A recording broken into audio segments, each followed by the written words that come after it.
Bonjour à toutes et à tous, bienvenue sur ma chaîne. Aujourd'hui, il faut voir ce film avec le dernier des Mohicans.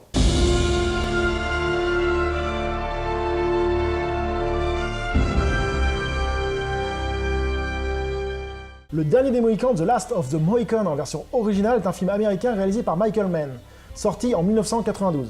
Ce film est tiré du roman The Last Mohican écrit par James Fenimore Cooper, sorti en 1826. Je n'ai pas lu ce roman, mais d'après plusieurs recherches sur le net, il semblerait que le film ait pas mal modifié à sa sauce l'histoire du roman. Dans ce film, on retrouve comme acteurs assez connus Daniel Day-Lewis, Madeleine Stowe, Colm Manley et pas mal d'autres. Bon, après, j'ai pas fait le tour de tous les acteurs, mais c'est ceux que je connaissais en fait. Alors, que raconte ce film? Le film se passe en 1757 aux États-Unis, plus précisément dans l'état de New York. Il se base sur des faits historiques de la guerre entre les Français et les Anglais, et pour la conquête du territoire indien. L'officier anglais Duncan Heyworth est chargé de conduire deux jeunes femmes, deux sœurs, Cora et Alice Monroe, jusqu'à leur père, le général anglais Monroe. Mais pendant leur route, ils se font attaquer par des Indiens, les Hurons, mais sont sauvés in extremis par Nathaniel Poe, alias Œil de Faucon, et deux Mohicans, Chingachgook et Inca. Chingachgook. Suite à cela, les trois Mohicans acceptent d'escorter les deux filles jusqu'à leur destination. À partir de là, une série d'événements va faire en sorte qu'il va se passer plein de choses, plein de rebondissements. Je m'arrête ici pour le scénario pour éviter de vous spoiler le film si vous ne l'avez pas vu. Alors pourquoi voir ce film? Le film est vraiment bien réalisé, un scénario qui tient bien la route. Il y a de l'action, de la romance, du suspense. On passe un très bon moment à voir ce film. J'ai bien aimé le contexte historique aussi, les personnages et l'ambiance. C'est un contexte qui n'est pas souvent traité dans les films, mais là il est vraiment bien traité. À la base, ça part sur un scénario assez simple, une histoire simple, mais il y a de nombreux rebondissements qui tiennent le spectateur vachement en haleine, avec une super musique qui va super bien avec le film. La musique qui est une course claque auditive. C'est waouh, waouh. Moi j'ai vu ce film en VHS à l'époque, et quand j'étais beaucoup plus jeune, et il m'avait vraiment marqué, hein, et je me lasse pas de le revoir tous les 5-6 ans.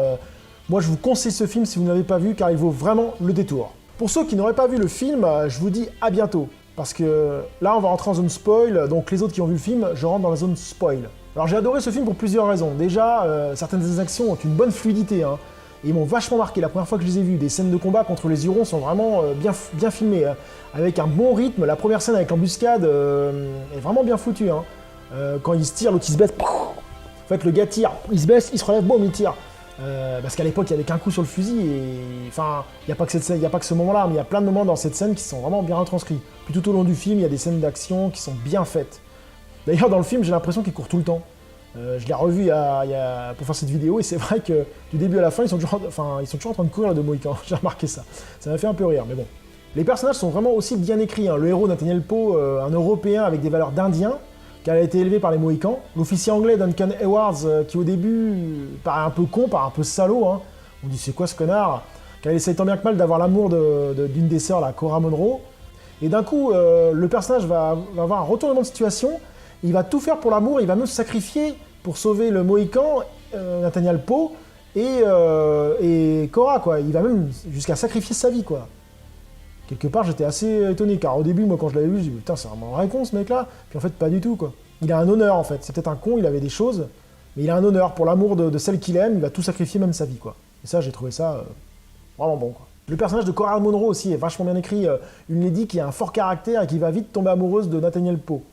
Et mon personnage préféré, pour moi, c'est le Mohican Chingachgook, je sais pas si ça se prononce Chingachgook, hein, c'est Chingachgook, je sais pas trop, qui se bat comme un ouf et à la sagesse des doyens des Mohicans.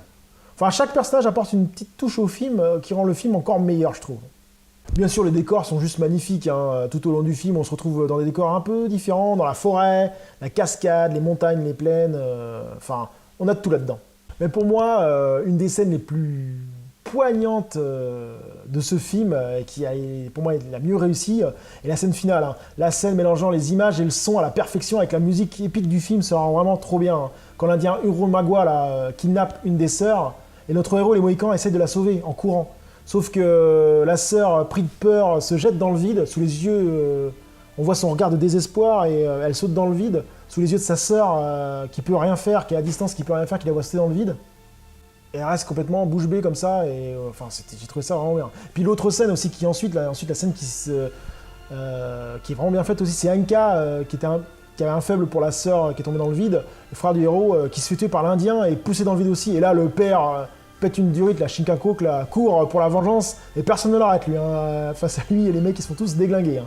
t'as Nathaniel Poe qui tire sur les mecs, lui il arrive, bam bam. Et il arrive devant l'Indien qui a tué son fils, quoi, et la scène, il tourne, bam bam bam, l'Indien il voit rien du tout. Avec la musique, enfin, cette scène-là, elle est vraiment bien faite, quoi. Puis un final vraiment poignant aussi, quand le Mohican et Nathaniel Poe regardent la montagne, ils sont tous les deux en train de parler.